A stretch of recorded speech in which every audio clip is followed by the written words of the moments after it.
passion qui m'est venue dès mon enfance. J'ai toujours aimé dessiner des portraits, dessiner des visages surtout.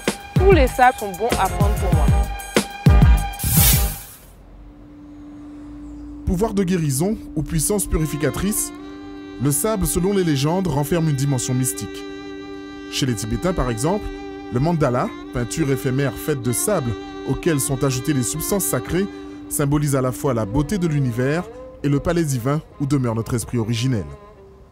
Le simple fait de contempler le mandala permettrait de purifier ses émotions et de retrouver la paix intérieure et extérieure.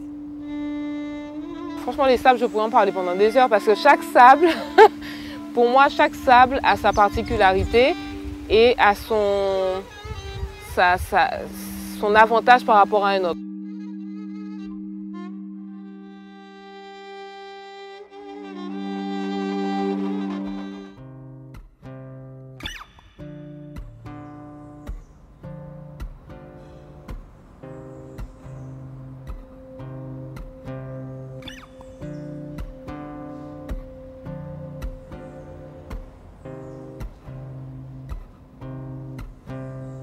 Voici mon atelier. Ici, il y a toutes mes œuvres en sable, celles que je n'ai pas encore vendues évidemment, parce que les autres elles sont parties à la suite de mes expos. Donc il y a mes grands personnages, les personnages issus de la Caraïbe. Là, pour le moment, il n'y en a que 4.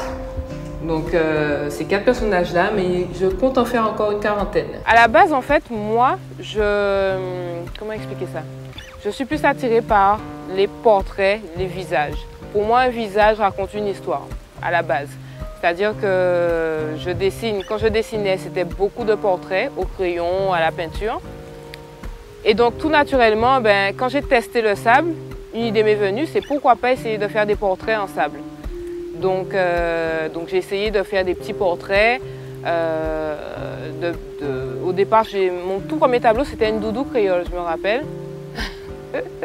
C'était une petite doudou, donc avec le petit costume créole. Et donc j'ai fait simple. Donc le tableau n'était pas forcément riche en nuances, mais c'était déjà des portraits.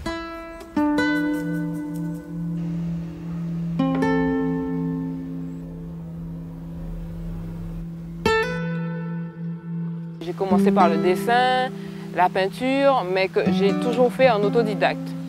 Donc, pour ce qui est des tableaux de sable, on m'a plus ou moins expliqué la technique, mais c'était vraiment grosso modo, c'est-à-dire le bœuf à bas du tableau de sable, c'est-à-dire qu'on sait qu'il faut du sable, c'est le matériau premier, un support, et puis après, il faut laisser aller son imagination. Ici, il y a une petite collection, il y a des petits échantillons de sable, donc des sables de la Guadeloupe, des sables qu'on m'a ramenés de Saint-Domingue, de Guyane et de Martinique. Mais sinon, pour la plupart, ce sont des sables que de Guadeloupe. Du noir de jet des sols volcaniques de la Basse-Terre au blanc lumineux des plateaux calcaires de la Grande Terre, le sable n'a plus de secret pour Johanna. Sa maîtrise des petites particules lui permet d'intégrer un club de passionnés, celui des collectionneurs de sable. Le sable noir de Bouillante, qui est particulièrement fin et brillant. Donc, ça, j'aime beaucoup parce que quand on veut faire des contrastes marquants et marqués sur le dessin, alors c'est flagrant. Donc j'utilise toujours ce sable-là quand je veux faire des teintes vraiment coupées du reste. J'ai encore un autre sable qui me plaît beaucoup, notamment le sable de Guyane qui, bon, j'en ai pas beaucoup, c'est un petit échantillon qu'on m'a ramené, mais c'est vrai que c'est une couleur peu ordinaire, c'est très roux. C'est très brillant et à la limite, ça paraît transparent, ça ressemble vraiment à du sucre. Quel sable que je peux citer encore? Le sable de l'Anse à la Gourde. Alors là, magnifique, c'est du gros grain. c'est du gros grain. À la limite, on a l'impression qu'il a été façonné, quoi. Les grains ils sont ronds, ils sont beaucoup plus gros que les autres. Et avec ça, je peux faire plus quand j'ai des grandes zones à peindre, j'utilise plutôt ce sable-là. Ça, c'est Marie-Josée Pérec. Elle vient d'où, Marie-Josée Pérec? De Guadeloupe. De Guadeloupe. Et c'est quoi? Elle fait quoi là? Déjà, on voit comment... L'athlétisme. Voilà. Donc, c'est une ancienne championne d'athlétisme.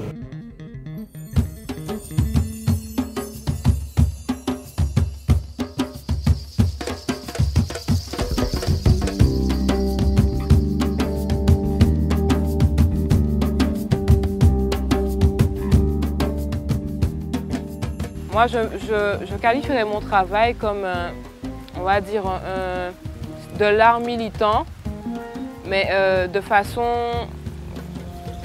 peu agressive. Parce que justement, moi, mon but n'est pas de rabâcher tout le temps des choses aux gens. Il en faut, hein, il faut aussi.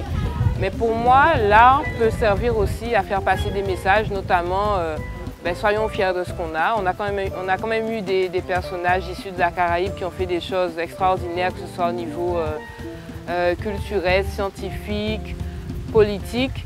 Des personnages qui sont connus à travers le monde entier et qui, à mon sens, sont assez peu valorisés ici. Pourquoi il est important de connaître Gertie Archimède? Qu'est-ce qu'elle a fait? C'est la première femme avocate. Alors, tu vas lire le petit texte là, justement, pour que tes camarades puissent entendre. C'est très important. Gertie Archimède est la première femme avocate de l'archipel. Première femme députée de Guadeloupe. Je ne veux pas non plus qu'on me colle une étiquette parce que je ne fais pas que ça. Je suis assez libre dans ma tête, c'est-à-dire que je n'ai pas envie de me cantonner simplement à ça. J'ai plein d'autres choses que j'aime faire, j'aime bien, je m'intéresse aussi au spirituel, au fantastique, à l'astrologie, à plein de choses. Donc je ne veux pas forcément me cantonner au militantisme culturel. Mais ça fait partie de moi, ça fait partie de ma personnalité. Et effectivement, c'est une grande part de mon art.